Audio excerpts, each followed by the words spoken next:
He's not even assuming that God's hearing him. He's asking him to let your ear be attentive. Oh, okay. Asking to be heard. Yes? Along those lines, he's preparing himself, I think, for what needs to be done. Can you say some more about where you see that? His priority is to pray. Before he does anything, he prays. And so I think he's humbling himself, and I guess that's where the word preparing comes to mind. Okay. Thank you. What else do you see? Along with covenant, he reminds God of his previous promises. I just always think it's interesting that a lot of biblical prayers do that. It's not something we do a whole lot. All right. Covenant and the promises. That doesn't look like it has at all, does it? That it does. Thank you. What else? Refers to himself as a servant, and even states he was a king's cupbearer at the end. His statement about his job as cupbearer to the king. His commitment. I mean, he goes back and talks about what God told Moses and the Israelites, and that convicts him to action. Okay, thank you. What else? Yeah. I just keep asking, Grace, because I knew you'd get in here eventually, but I just waited long enough. He recognizes God's power. And where do you see that, if you don't mind me following up? Verse 5. Oh, okay, at the opening section of the prayer. Ah, yes, thank you. Anyone else? He What do you asks see? for compassion. What's that? He asks for compassion. He wants, that's at the very end, verse 10, right? Yes. He 11. seeks Yes. At the end of 11. compassion before this man. It's an interesting way to conclude the chapter, which is probably an indication that was a terrible place to conclude the chapter, and it was. Sorry, Jeff has rubbed off on me. I like no chapter divisions now. Yes, ma'am. 3 times it talks about him beseeching or asking God. He doesn't take God for granted.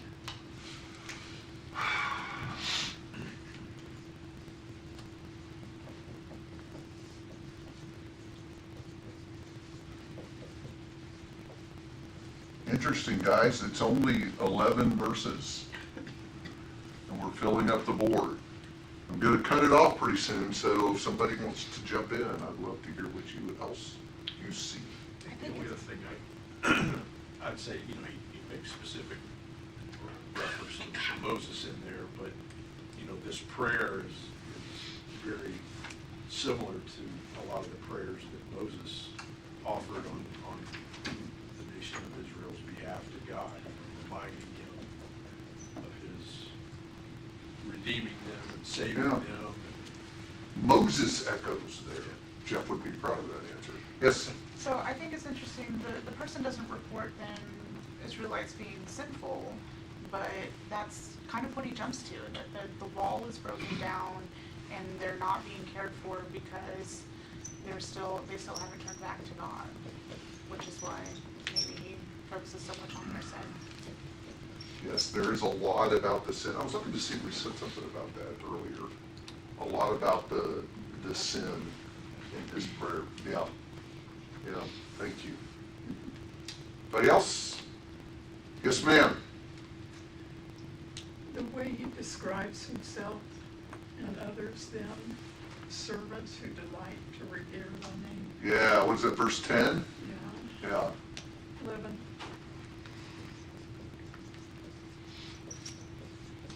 Okay. Thank you for all of that. It's a good collection for us to spend a little time working with tonight. It seems to me that, and you've indicated this in your responses, that the chapter basically has two things in it. The first thing is a report, and the second thing is a prayer. Do you see that when you look at the chapter? After some introductory stuff, but we'll say a word or two about that. Mainly, you have this report that Nehemiah receives, and the bulk of the chapter is this prayer that I think really needs our careful attention. To prepare us for that, let's look a little bit at just the opening verses. I was pleased that you guys didn't settle for the low-hanging fruit and say, well, it tells us the name of the guy who's responsible for the book, right? Because that is what we're told. We are given some, I would call it setting data, some information that kind of helps us know what is go along. So could we rehearse a little bit of that in the first verse or two? What are we told that kind of helps us put this book where it belongs in the Bible story? Yeah, that kind of stuff. What we're told. By Nehemiah from Susa. Okay, so we know, let's start with that. We know that the guy writing is Nehemiah, and he's writing from a place called Susa, which was the location of a summer palace. Did I get that right? A winter palace. I think I have that backwards. A winter palace for Persian kings. What else? What month? We actually have dates, which is kind of interesting, right? In fact, Artaxerxes. So 20th year of Artaxerxes' reign. That's when all this is going down. And so thinking about all that, let's land that in the Bible story. Where is it? Well, we're at the end of their exile and their captivity. Yeah, we're actually in the restoration period. So we're way past Genesis, right? We're way past Egypt, or from Egypt to the Promised Land, way past all that, past Judges, past the United Kingdom, past the divided kingdom, and past the captivity. In fact, remember the Old Testament books are not in chronological order, because if they were, Nehemiah, rather than being kind of in the middle, would be all the way at the very end. He's like in Haggai territory, okay? Ezra, those guys, all the way at the end of the Old Testament story. So that's the period in which all of this is going down. Let's talk a little bit about the character of Nehemiah. What do we know about him, other than the fact that he's in Susa, which is where the Persian kings hang out in the winter? He's a cupbearer. Yes. Are any of you like me, like when you read that, are not impressed? I mean, maybe you've heard somebody go ahead and explain what a cupbearer does, but I remember the first time I read that, I'm literally thinking this guy like pours the king wine and hands it to him, lowly, unimportant slave doing menial task, right? Does it strike you that way, or am I the only one? Okay, so obviously that isn't what a cupbearer does. What does he do? Well, chapter 2, verse 1, it tells us what he did. Well, he does pour the wine and give it to the king. That is true. Yeah, the main job of the cupbearer was basically to, yes, that's it, to die for the king. That's basically your job. He would taste the wine and the food, which would be really cool. No, the king doesn't get anything till you've had a sample of it, which I'm thinking that's not a bad job. Probably need to spend more time in the gym if you had the job. But he got to taste the food to be sure it wasn't poison, because that was the way you take out a king you didn't like. You would poison him, and so Secret service. yeah, kind of. But yes, I thought about it being like you take the bullet for the president. Yeah, except in this case, you take the Danish for the president, I I don't know. But that you're ensuring that he is okay. Now, to me, that tells us some other things about whoever fills this role. Did I lose you with that question? Oh, how close would you have to trust this guy? Because look, if an assassin could compromise the cupbearer as a king, you are dead, right? And so the cupbearer had to be extraordinarily loyal and trusted by the king. The other thing that kind of grew out of that was, how often's the king going to be eating? I don't know what their schedule was. I'm assuming a lot, and which meant the cupbearer that is then around how often? Yeah, I mean, he's just there all the time. And so what historians tell us is that cupbearers often became confidants of the king, right? Even sort of counselors.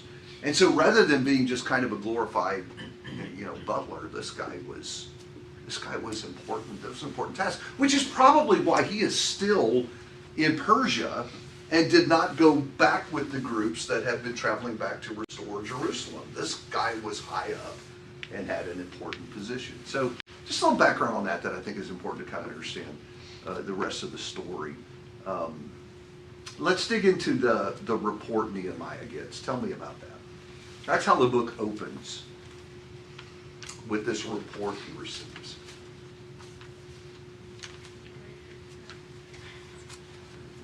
So I'm actually confused by something.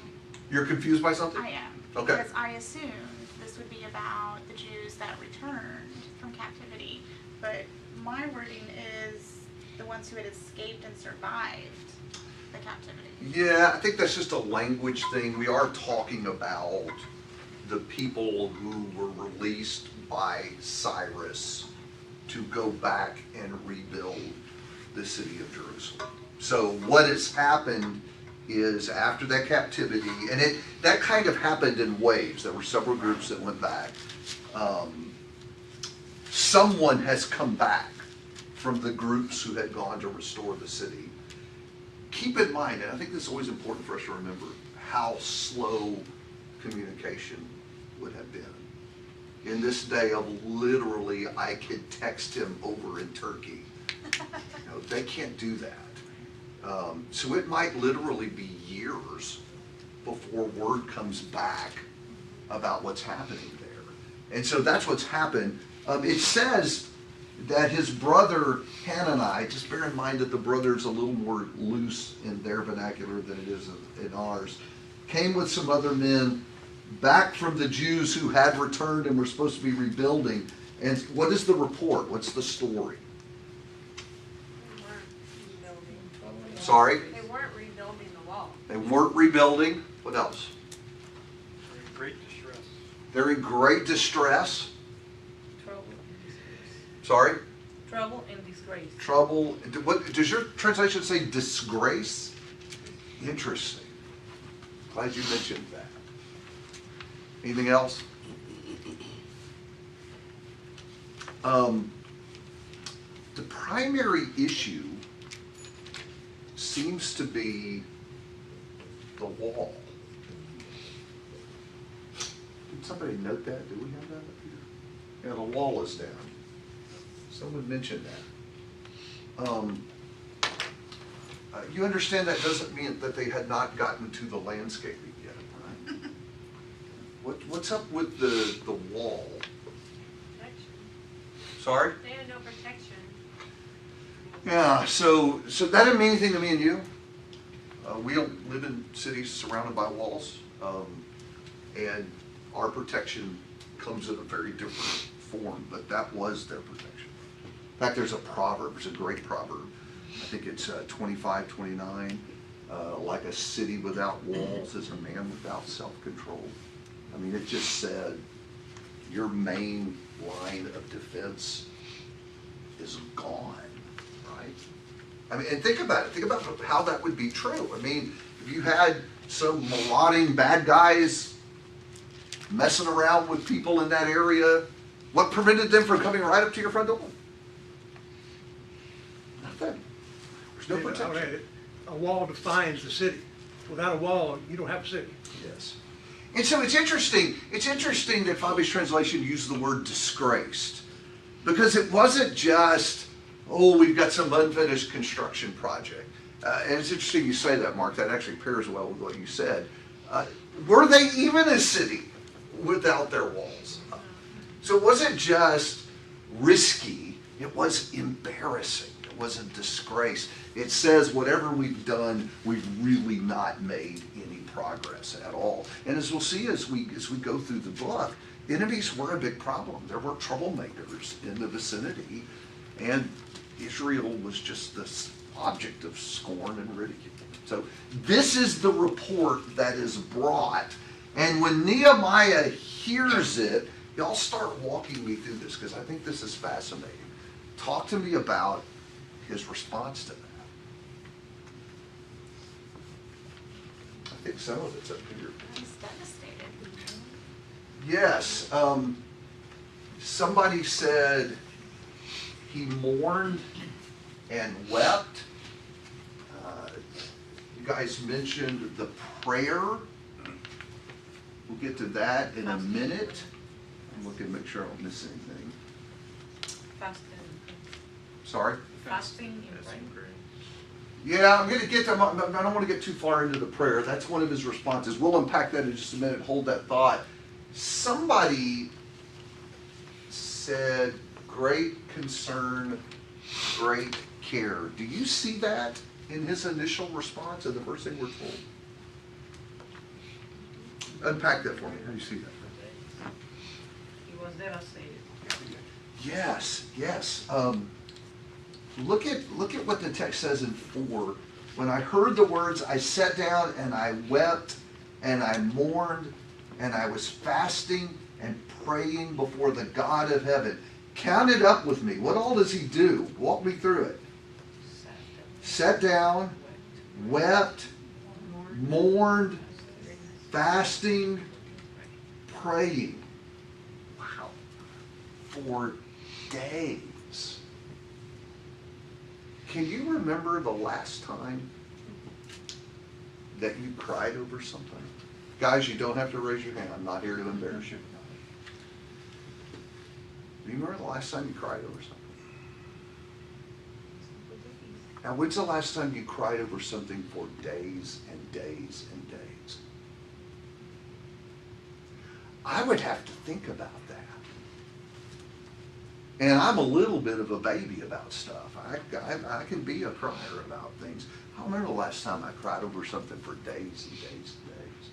That'd be a pretty big thing, right? I could see if someone's mourning the loss of a child, maybe. I could see them. Yeah, it's like days. it's like we would imagine the loss of a loved one, Right. someone mourning for days and days and days.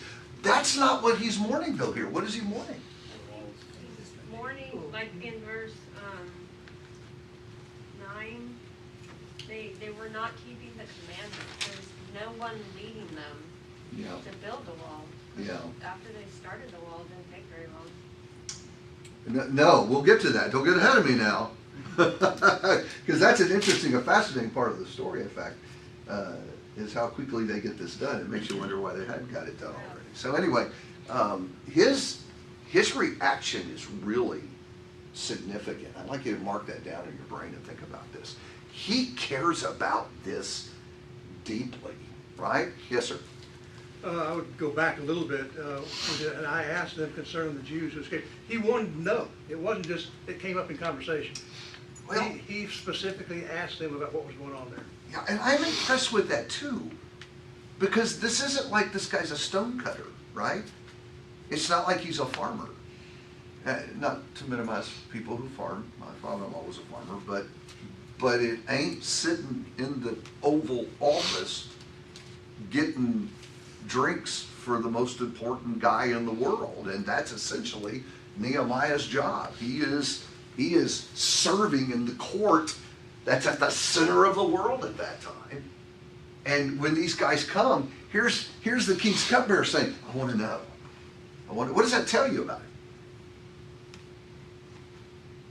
He cared for his people. Sorry? He cared for his people, for the walls. He cared for the people of God. He cared for the city of God. And his care was profound indeed.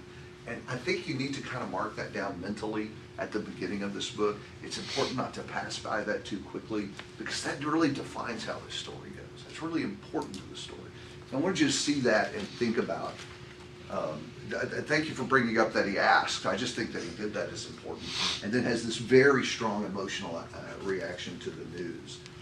The thing that I think is dominant in the chapter is this prayer. And I want to look back up here and see what you guys said to me about the prayer. We're told, get a different color marker here, Paul talked about how he was praying and fasting, begging and pleading. I think even the covenant stuff is mentioned as part of the prayer. So is the confession. So is the request. Mentioned prayer here.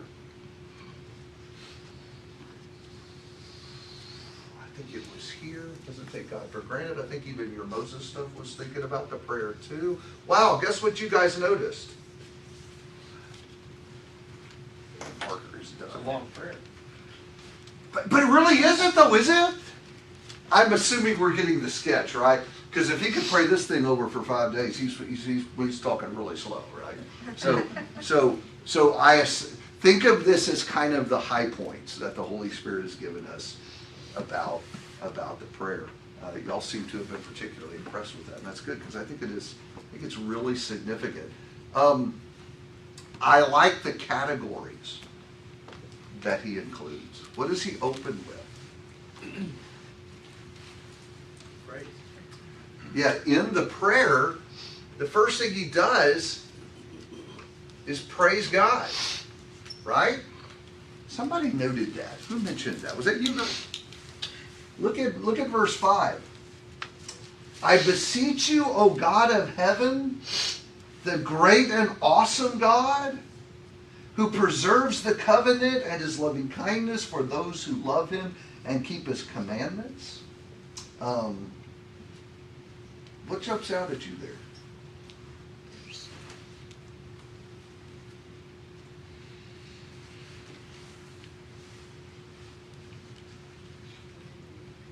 What was your question? What jumps out at you there? Verse 5. As he opens with these words of praise. What do you think about that? Recognizing the glory of God. Sorry? Recognizing the glory of God. Yeah, it's interesting too that he's doing that in a mess. It's interesting that he doesn't open by saying, what are you doing back in Jerusalem, God? What's up with that? Isn't it? It's also out of respect too. Like he knows God will take care of his people. No. And He does know that, doesn't he? knows. Yes. I am impressed that he mentions covenant. This prayer is loaded with covenant, and I don't want you to miss that. I think that's really, really significant here. We'll get to that. What's the next thing he does in prayer? Starting at the latter part of verse 6.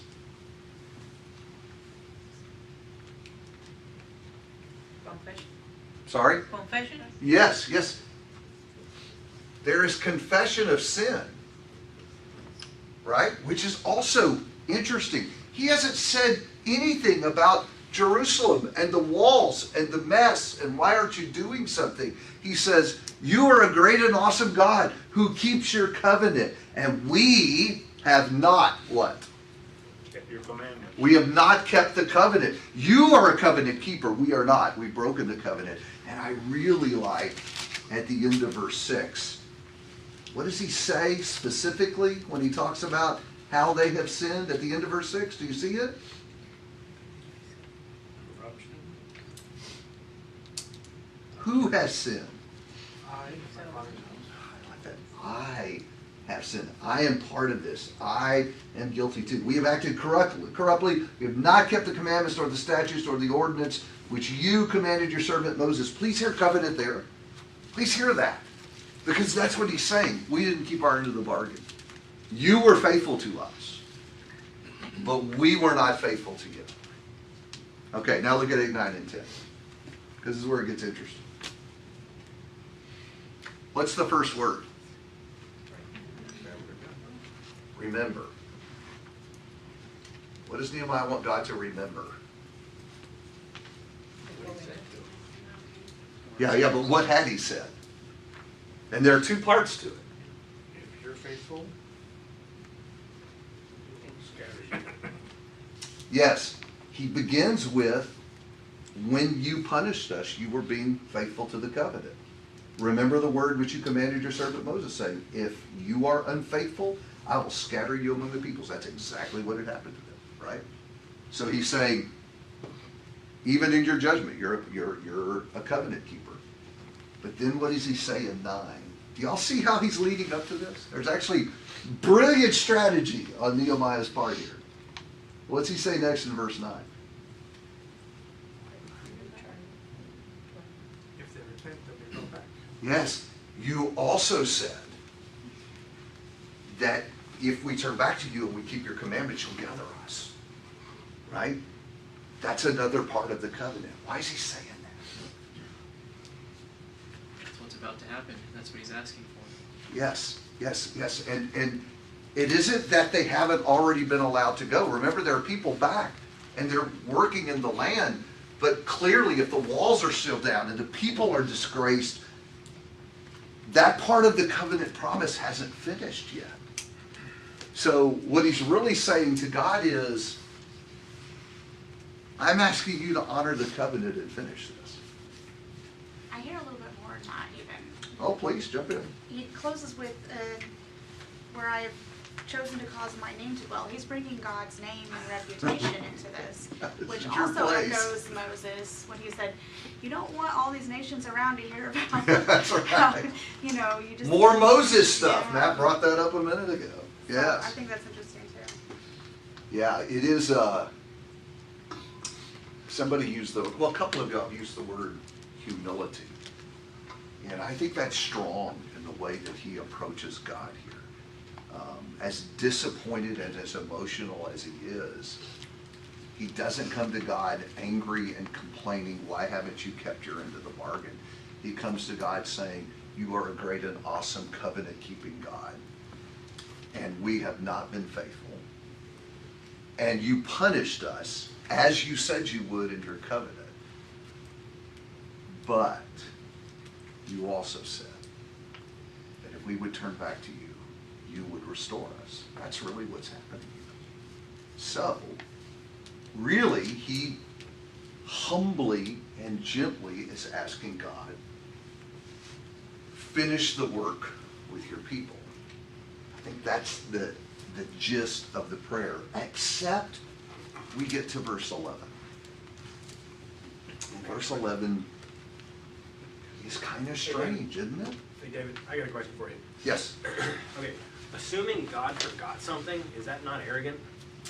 I don't. Because I've had a hard time with that for 43 years now. I don't think he's saying God has forgotten anything.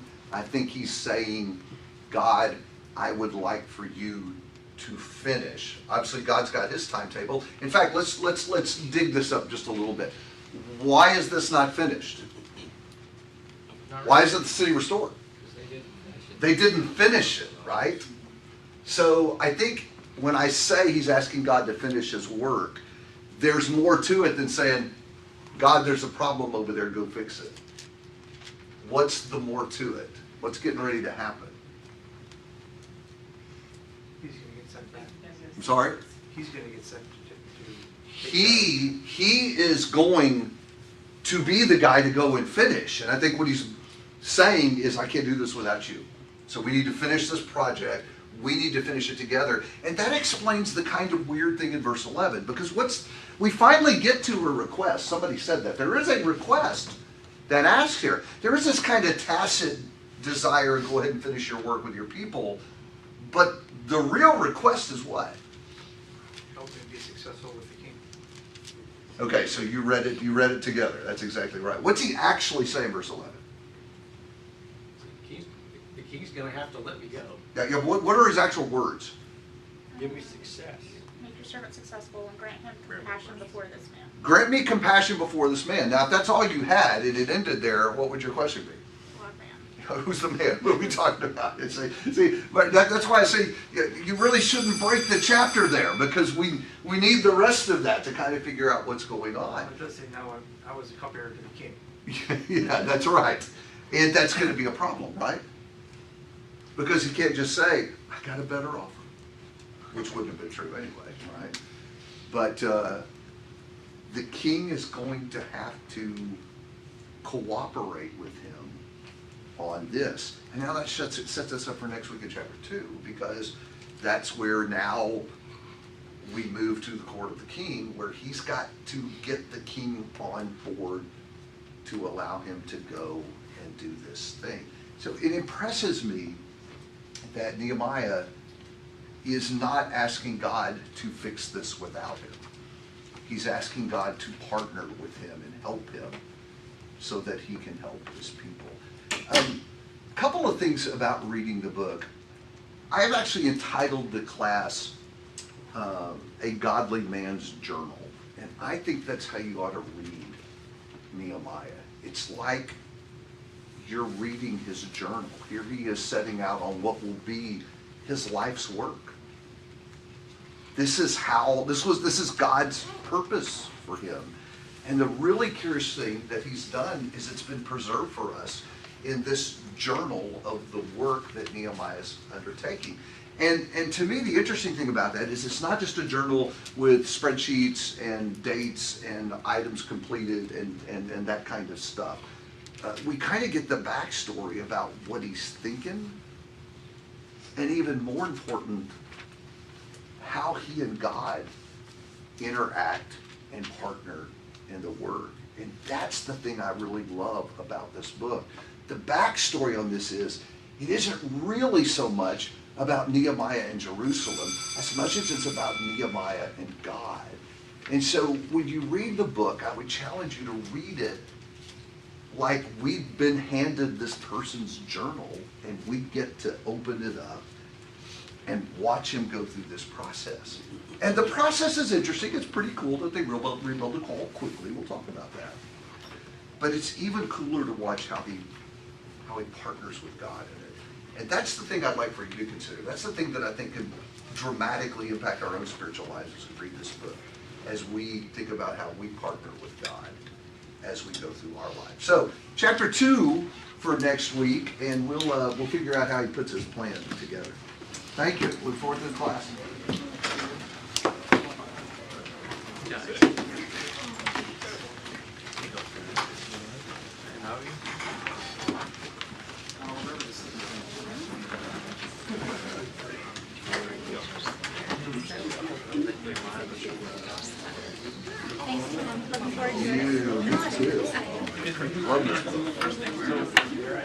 Where does this particular story combine with Ezra chapter